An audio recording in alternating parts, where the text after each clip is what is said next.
This is the daily writing exercise recorded, day 42, titled Hopotopia.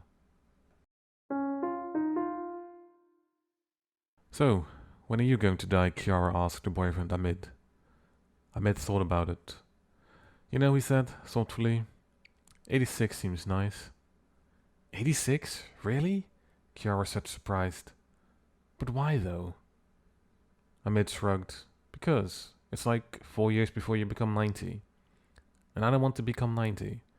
That is such a ridiculous age to be alive at. How can you say that? Kiara said. I don't think 86 is a ridiculous age. Hell, I want to be 100. What? Amit said. So I can say that I lived an entire century, Kiara explained. Oh, okay, Amit said. But at that point you won't even know that you did it. You'll be so old, probably demented and whatnot. You won't know that it happened, even if it happens. Kiara thought differently. I'll know, she said confidently. Don't act like being 100 these days is what it was like 10 or 50 years ago. Most 100-year-olds nowadays are pretty there yet, mentally wise. And by the time I get there, all those little issues will probably be solved by then. Maybe, Amit said. So, how are you going to die then? Kiara asked. I don't know, Amit answered. But you said you wanted to die at 86. So how are you going to do that? I don't know, Amit answered again. I'll figure something out. Or I'll just drop dead. With the way that you're feeding me, the general lack of exercise, and my otherwise incredibly unhealthy lifestyle, I'm pretty certain I can time it so I actually drop dead at precisely 86.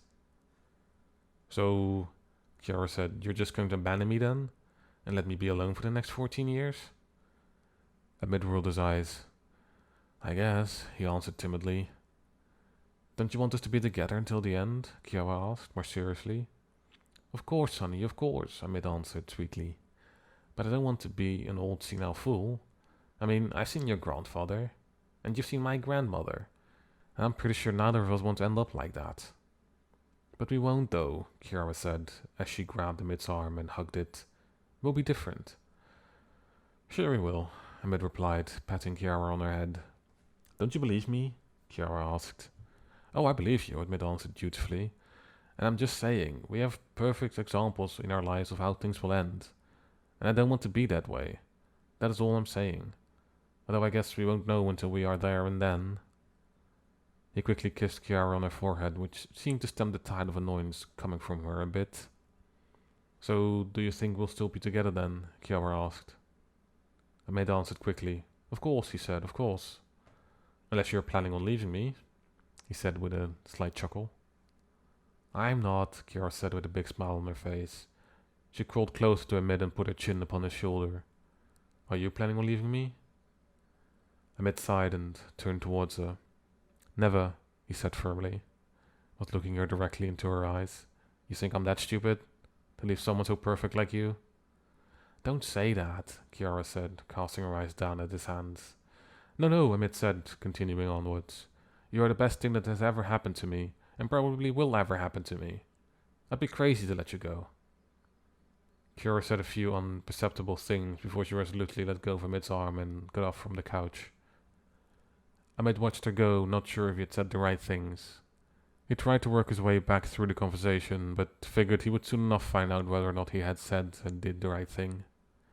Kiara would not hesitate to tell him. At the very least, he had 2 or 3 hours until that happened. It usually took Kiara that long to work up an appetite for a verbal fight. And whatever happened after that was anyone's guess. Amit did begin to wonder, though, whether he was going to have to do this for the rest of his life. Whether he and Kiara would have these continuous fights like that over nothing. And based upon reality and his current state of existence, it very much seems like it. No more has been written or recorded. Thank you for listening. And let me know what you think. Thanks.